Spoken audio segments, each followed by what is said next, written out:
Hey everyone, this is Mr. T, and today we're going to be learning about tigers. Now, while putting this lesson plan together, I actually learned a lot of stuff myself. In the past, I was always told that lions were king of the jungle. Just from that expression alone, lions being king of the jungle, I always thought in general lions were bigger than tigers. However, that's not true. If you put a lion next to a tiger actually has far more muscle than a lion, and its size is actually considerably longer. There's some tigers that can actually be 13 feet long from head to tail, and they weigh probably about 500 pounds as far as the males go.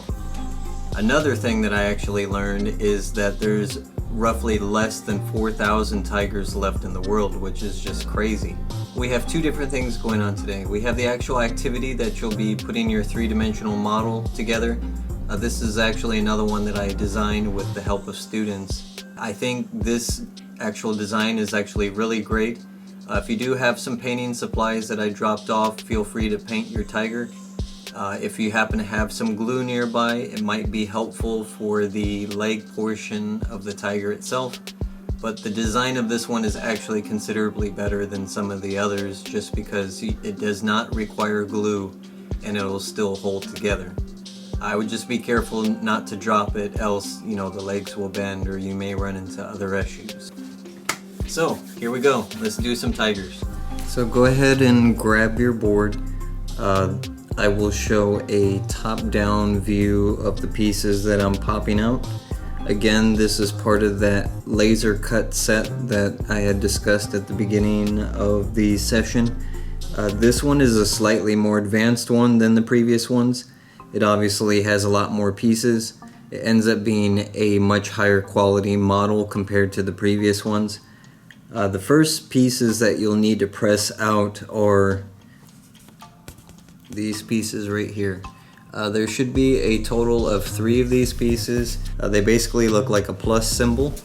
Go ahead and pop those out. They should come out pretty clean overall. And again, you'll want 3 of these.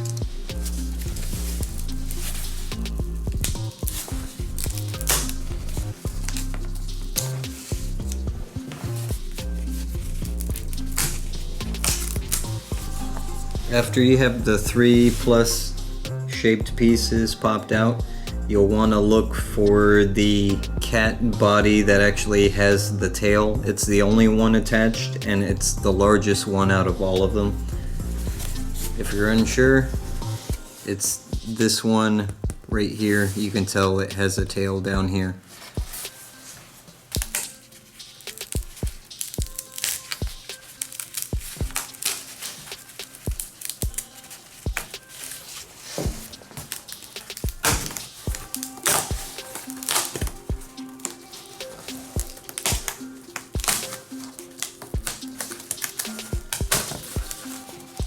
When I normally pop these out, I usually have one hand on one side that holds the cardboard straight. You'll want another hand on the other side to kind of press the pieces out, and go ahead and pop out the center pieces on the actual tiger. That way we can insert everything in.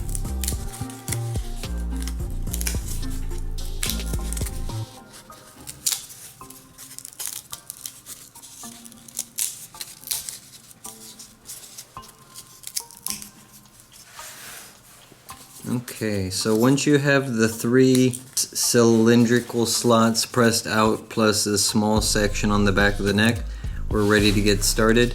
These 3 plus size shaped pieces will actually go into the main body portion. We're going to press it all the way to the center. That way it's positioned right in the middle. It will be very snug. That's on purpose, that way it stays together.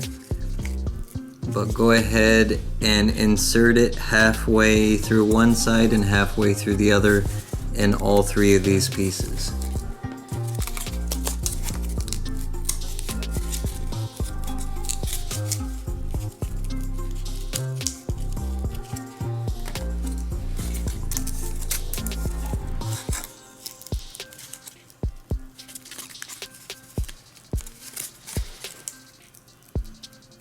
Okay, after you have those 3 pieces inserted, it'll look basically like this. Again, looking from the top down, the plus shaped pieces are actually centered going through the body, and again, this will allow us to attach the next pieces to both sides.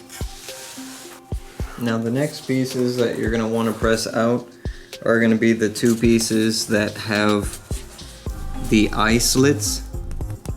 There should be 2 of these. Again, you can see the mouth, and they definitely have an eye. They also have the same patterns as the original one that we pressed out. The only difference is there's no tail. So go ahead and press out those. Again, being very careful when you pop out the cardboard pieces. They should be perforated, that way you don't have to work too terribly hard. Just make sure that your fingers are on the edges when you push. That way you don't have any accidental tears. So I have one out.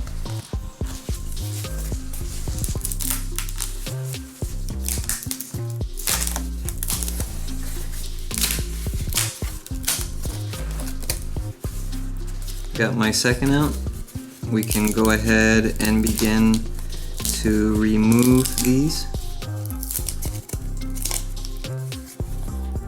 Make sure that the connecting portion in the body is pressed out, as well as removing the small piece for the mouth.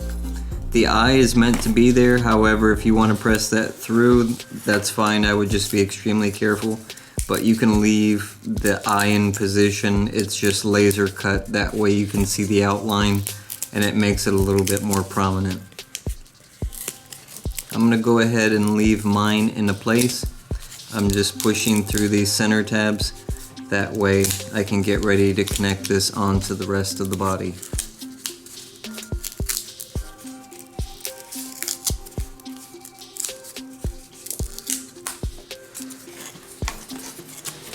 So, we have this piece here. Obviously there's a left side and a right side. You want to go ahead and line up the horizontal pegs to go through the slots that are already pre-cut. Go ahead and reposition it and then slide it through. It should be a pretty tight fit, that way it stays together. Just make sure that it's completely pressed down on all sides. That way it doesn't want to slip. It may want to, but again, with a little bit of repositioning and adjustments, it should actually lay pretty flat. So we have the left side on now. Let's go ahead and put the right side on, again lining up our pegs. And gently just kind of press it all together. It should be a tight fit, that way it doesn't move. And you can use this opportunity to use your fingers to make sure that everything is centered as far as these little alignment pegs, because you'll need an equal amount on both sides. That way everything stays together. So we have 3 layers right now and the 3 pegs. I give it a little shake. It's definitely all together. It doesn't seem like it wants to come apart. It's actually really nice because this will stay together without any glue. So the next pieces we want to grab is going to be this weird shaped piece right here.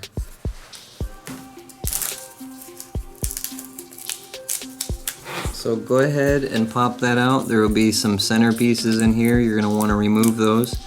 The reason why we want to remove all that, this is going to act like the miniature mane of the tiger. It's actually going to go onto this front section right here, and it needs to slide all the way down. So it's really important that all 3 of your pieces are lined up properly. It'll look like this from the front, and it'll look like that from the side. And again, the other pieces will connect to this, but make sure that this is positioned all the way down to where the neck is. Make sure it's straight, take your time, slide it into place, and then we're done with that piece. So we have 4 large pieces left. 1, 2, 3, 4. Now the difference between all of these, I'll go ahead and press one out. You want to look for the one that looks like it has ears.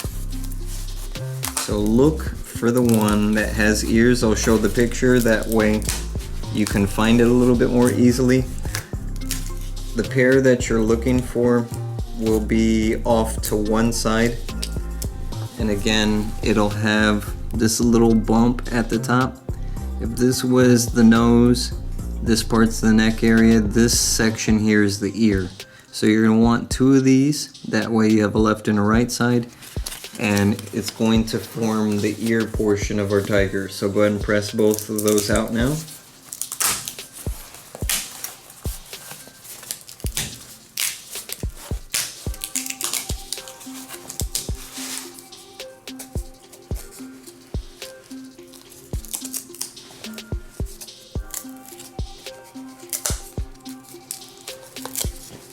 And then press out the center pieces.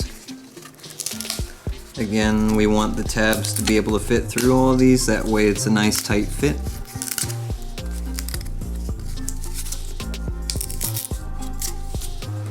Got that one all done right there. Let's go ahead and do this other one.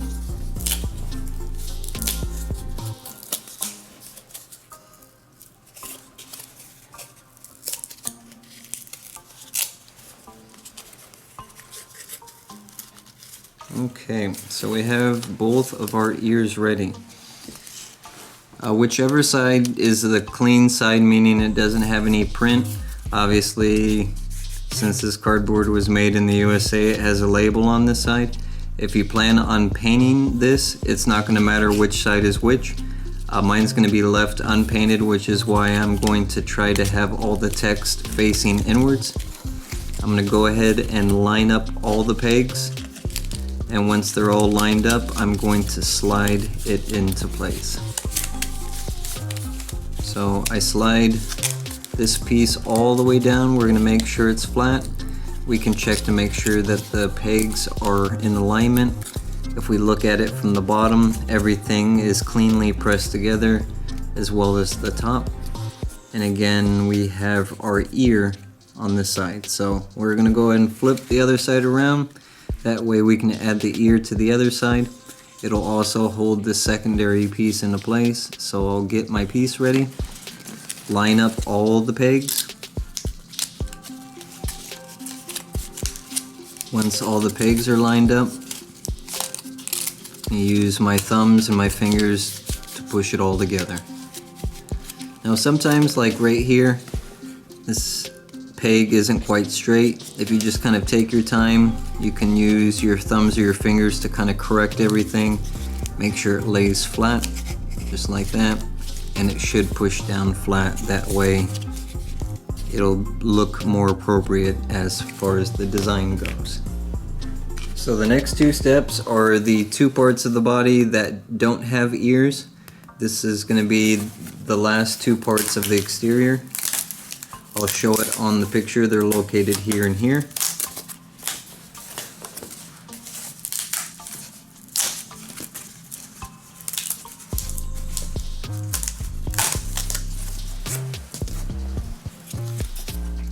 They look like these two right here. Again, they have a similar shape to the other one. The basic difference in between this one and the other one, these don't have ears, but they're going to provide some additional dimension to the actual tiger's body. We're going to go ahead and pop out all of these tabs.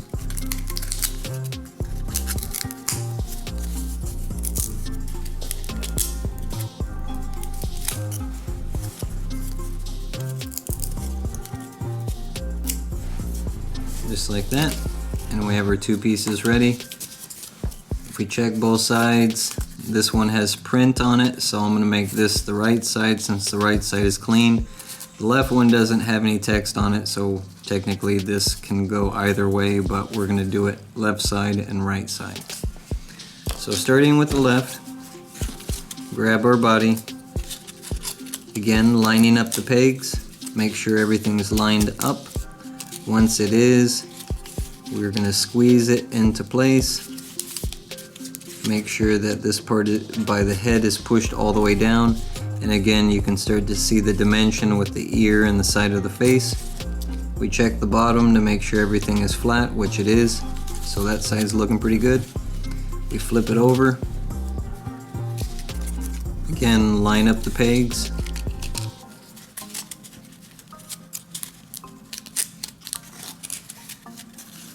Check the section by the head. Make sure everything is lined up. We're going to squeeze it and press the head portion down. Now it's really starting to take shape. If we look at the side, we check the top to make sure everything is pressed together. We're going to squeeze this just a little bit. It looked like I had a gap. Check the bottom. We're almost done. So the legs are going to be the easiest portion. Go ahead and pop out all 4 of your legs. The legs will be positioned back here by the tail and by here where the lower chest neck area is. This center peg here we actually use for the 2 remaining pieces, but we'll get to those. So again, pop out your 4 legs, and your legs will go right here where my index finger is and right here where my index finger is.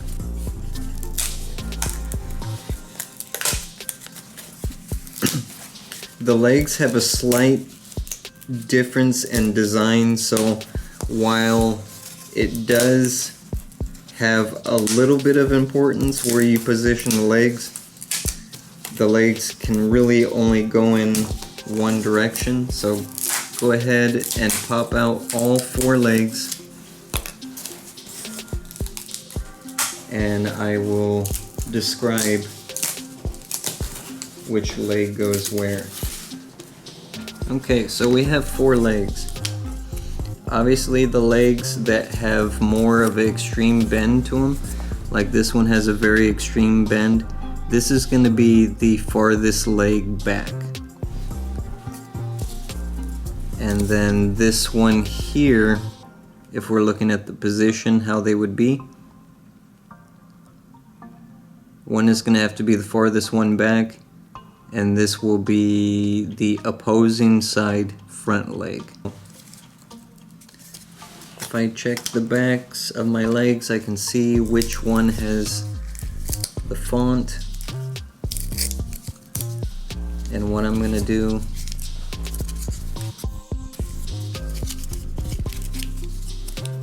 is I'm just going to position one on one side. So I decided this one with the extreme ankle bend is going to be my right backside leg. And if it was laying flat like this, it would look like that.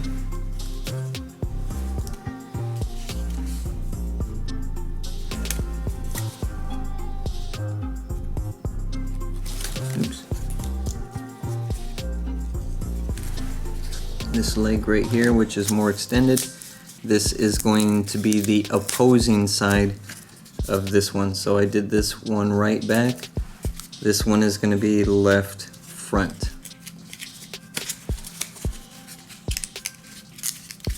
Right back and left front, like that. Okay, so we only have 2 legs left. So the one with the bend, again, we're going to do this one on the front right. We're going to need to pop out these little tab space areas right here. That way we can insert our tabs. We're going to put that on the front right, just like that. Give it a squeeze, make sure it's pressed in. And then we have one last leg to go. This is going to be the back left.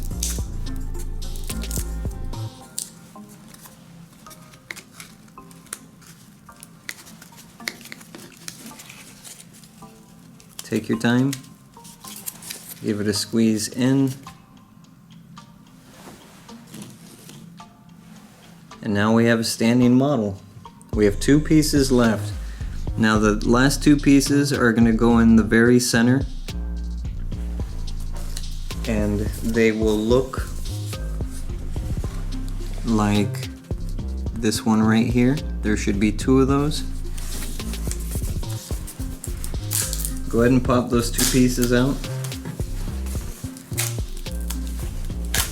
And while these two pieces are the same, it's actually real important how they're put in onto your model.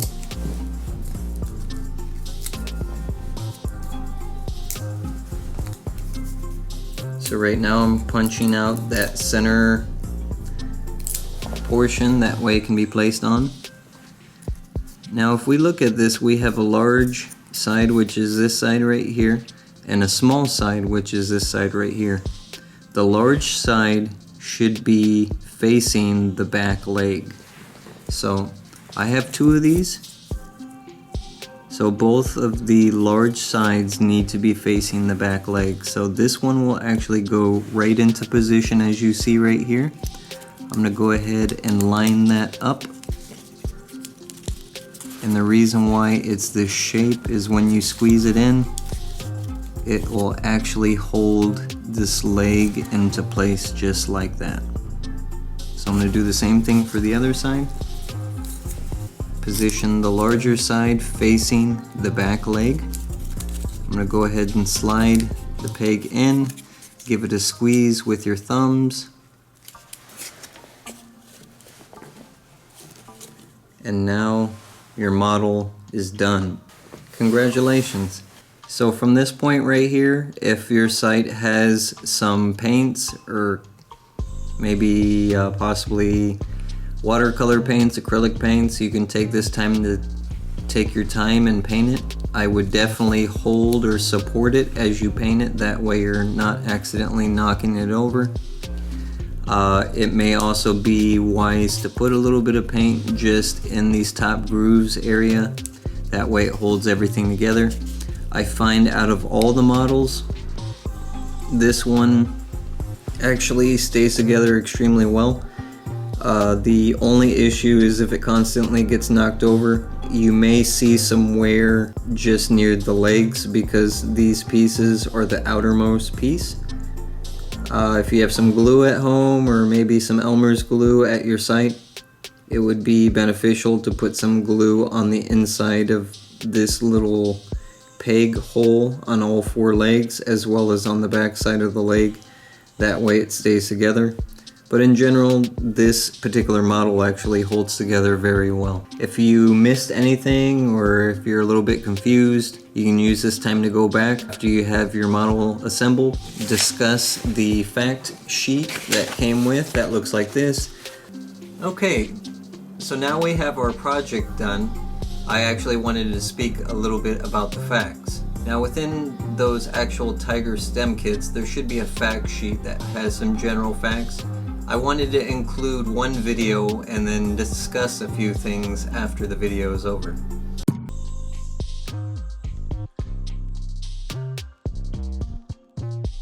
So after watching that video, we actually learned quite a bit about tigers.